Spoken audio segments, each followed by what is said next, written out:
Shalom, selamat pagi Bapak Saudaraku yang kasih dalam Tuhan. Hari ini Kamis 14 Mei. Kembali saya dan Ibu Gembala mengajak Ibu Bapak Saudaraku bersama menyembah Tuhan. Kini ku sadari dalamnya cintamu, di saat badai menderu Kau dekat diriku.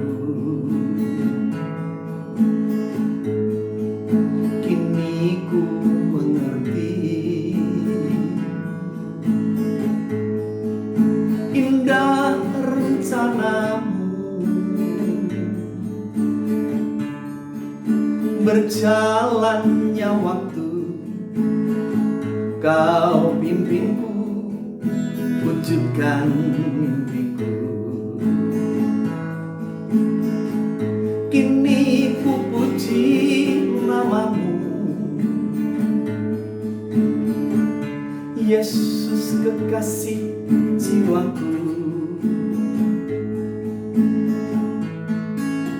Pimpin langkahku seturut dengan rindumu. Ku persembahkan padamu seluruh jiwa ragaku. Pakai hidupku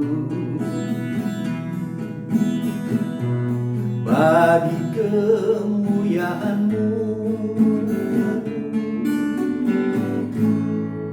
Bapa, kami rindu menimba kekuatan dari-Mu melalui firman-Mu. Untuk itu berfirmanlah, kami siap untuk mendengar. Di dalam nama Tuhan Yesus, bersama kami mendengar firman Tuhan. Haleluya.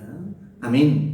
Mari Ibu Bapak Saudaraku, kita membuka firman Tuhan dari surat Rasul Paulus kepada jemaat Tuhan yang ada di Roma, pasal yang ke-15, ayat yang ke-4.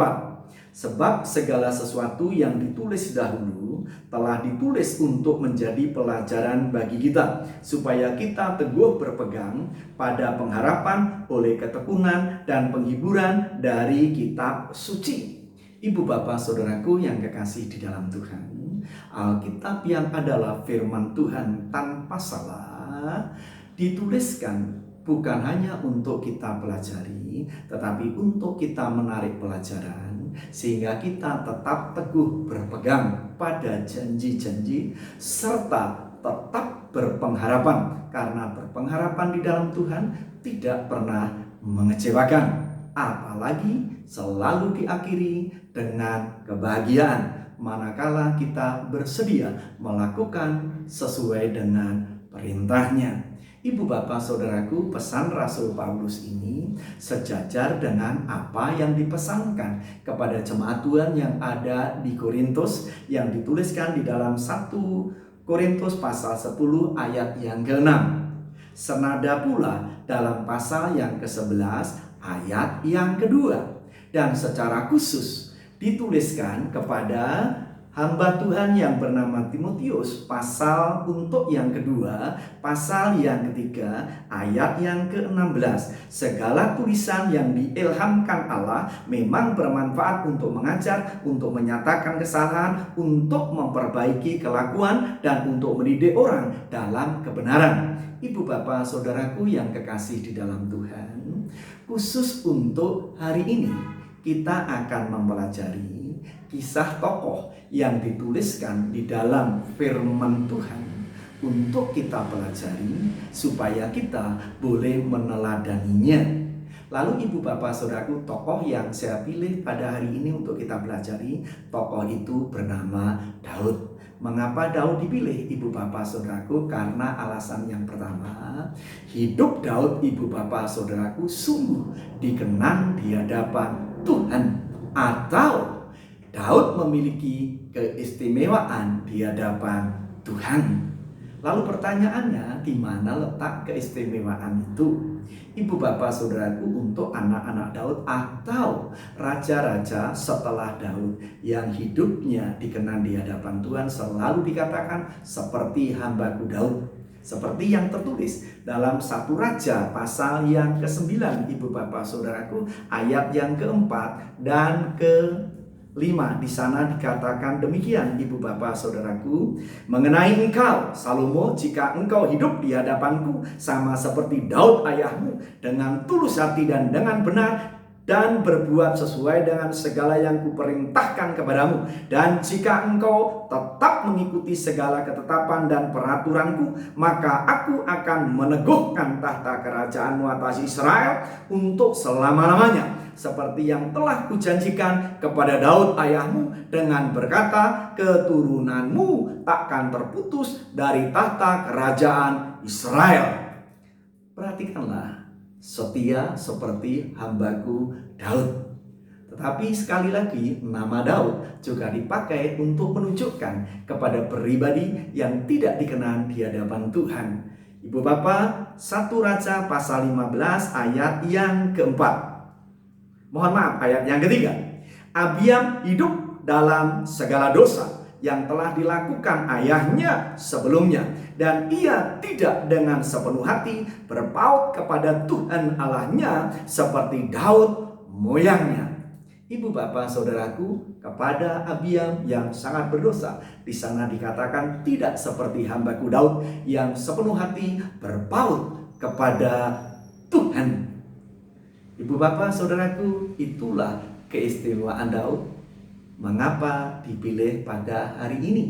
Lalu alasan yang kedua, ibu bapak saudaraku yang kekasih, karena perjalanan hidup Daud mencerminkan perjalanan hidup ibu bapak, saya dan saudara. Pertanyaannya, di mana letak kesamaan perjalanan itu? Ibu bapak saudaraku, mari kita melihat dari 1 Samuel pasal 16 ayat yang ke-11. Di sana ibu bapak saudaraku, untuk pertama kalinya Daud diperkenalkan. Ibu bapak saudaraku, 1 Samuel pasal 16 ayat yang ke-11. Lalu Samuel berkata kepada Isai, inikah anakmu semuanya? Jawabnya, masih tinggal yang bungsu, tetapi sedang mengembalakan kambing domba. Kata Samuel kepada Isai, suruhlah memanggil dia, sebab kita tidak akan duduk makan sebelum ia datang kemari. Ibu bapak saudaraku yang kasih, awalnya adalah Samuel diperintahkan oleh Tuhan untuk melantik raja pengganti Saul. Lalu diperintahkan untuk datang kepada keluarga Isai.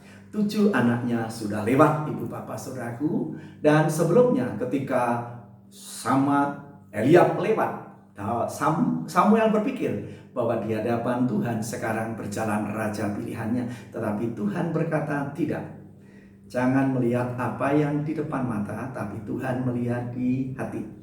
Lalu ketika ditanyakan kepada Isai, inikah anakmu semuanya? Lalu dijawab, masih ada yang bungsu, tapi sedang mengembalakan kambing domba. Ingat, Daud hampir tidak masuk dalam hitungan keluarga karena pekerjaannya menggembalakan kambing domba. 7 kakaknya sebagai tentara Saul. Ibu bapak, sampai di sini mari kita berhenti sejenak.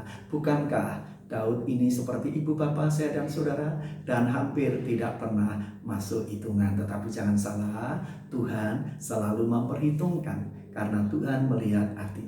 Dan akhirnya Daud yang tidak masuk hitungan ini dilantik menjadi raja. Setelah dilantik, Daud kembali kepada penggembalaannya.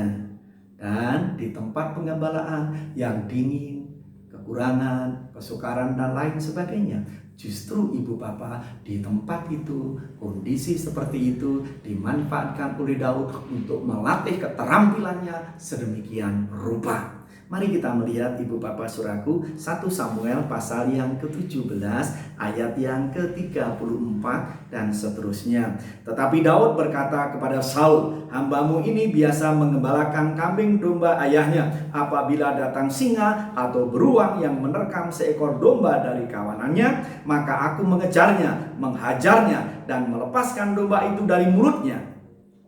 Kemudian apabila ia berdiri menyerang aku, maka aku menangkap janggutnya, lalu menghajarnya dan membunuhnya. baik singa maupun beruang telah dihajar oleh hamba-Mu ini, dan orang Filistin yang tidak bersunat itu, ia akan sama seperti salah satu daripada binatang itu, karena ia telah mencemooh barisan yang daripada Allah yang hidup. Ibu bapak saudaraku, seperti yang Daud katakan, melatih dirinya melawan singa maupun beruang yang menerkam domba maupun kambingnya dengan mengumbannya sedemikian rupa. Dan di tengah kesulitan itu, ketika kesempatan itu datang, Daud memanfaatkannya. Dan ketika ia disuruh ayahnya mengunjungi kakak-kakaknya sambil membawa makanan, ia mendengar ejekan itu. Dan ia benar-benar tidak nyaman, sampai akhirnya orang mendengar dan membawa kepada Saul dan memanfaatkan kesempatan itu untuk bertanding dengan Goliat. Dan ketika Goliat itu mendatanginya, Daud mengumban sedemikian rupa sehingga tepat di jidatnya. Akhirnya Goliat terjerembab. Daud memotong lehernya dan menikmati kemenangan besar. Ibu bapak saudaraku yang kekasih di dalam Tuhan, kemenangan pada saat kesempatan itu datang. Dan kesempatan itu datang manakala kita sudah mempersiapkan sedemikian rupa. Ibu bapak saudaraku yang kekasih di dalam Tuhan, kalau ada anak yang punya kucel dan dilahirkan dari keluarga sangat miskin, tetapi sekarang menjadi orang yang paling kaya di seluruh negara China, orang itu bernama Jack Ma. Di dalam kesulitannya, ia menempa dirinya sedemikian rupa sehingga ketika kesempatan itu datang, ia mendirikan perusahaannya yang diberi nama Alibaba, dan kita semua mengenalnya sebagai orang yang paling kaya di sana. Ibu bapak saudaraku, kesulitan menguatkannya, kesulitan memampukan dia berlatih terus sampai akhirnya kesempatan itu datang. Ibu bapak saudaraku, hari ini COVID masih tetap berjalan, kita masih dalam kesulitan. Dan doa saya justru di tengah kesulitan ibu bapak saya dan saudara, ibu bapak saya dan saudara menempa diri sedemikian rupa sehingga ketika tiba saatnya nanti kesempatan datang kepada ibu bapak saya dan saudara, saudara sudah benar-benar siap dan memanfaatkan kesempatan itu untuk meraih kemenangan bersama dengan Tuhan. Oleh sebab itu, sekali lagi syukuri kesulitan ini, syukuri penderitaan, dan syukuri air mata. Dan itu semua justru meneguhkan, menguatkan kita sampai kita benar-benar ada kesempatan itu. Doa saya, ibu bapak saudaraku menikmati kesempatan itu dan nama Tuhan dipermuliakan ketika ibu bapak saudaraku meraih kemenangan bersama dengan Tuhan. Mari kita berdoa. Bapa pencipta langit dan bumi yang kami sembah di dalam Tuhan Yesus, Bapa yang disembah oleh Daud, Bapa yang memimpin perjalanan Daud, Bapa yang juga memimpin perjalanan kami. Terima kasih untuk pelajaran hari ini. Di tengah-tengah kesulitan, di tengah-tengah penderitaan, di tengah-tengah ancaman, justru melahirkan kesempatan yang sedemikian rupa dipakai menempa diri, sehingga akhirnya ketika kesempatan itu datang, sudah siap dan memanfaatkan untuk kemenangannya. Bagi hormat dan kemuliaan nama Tuhan. Terpujilah buat nama-Mu Bapa, meteraikan firman-Mu dalam hati kami, sehingga dimanapun juga kami berada, kami tidak pernah melupakan pembelajaran hari ini.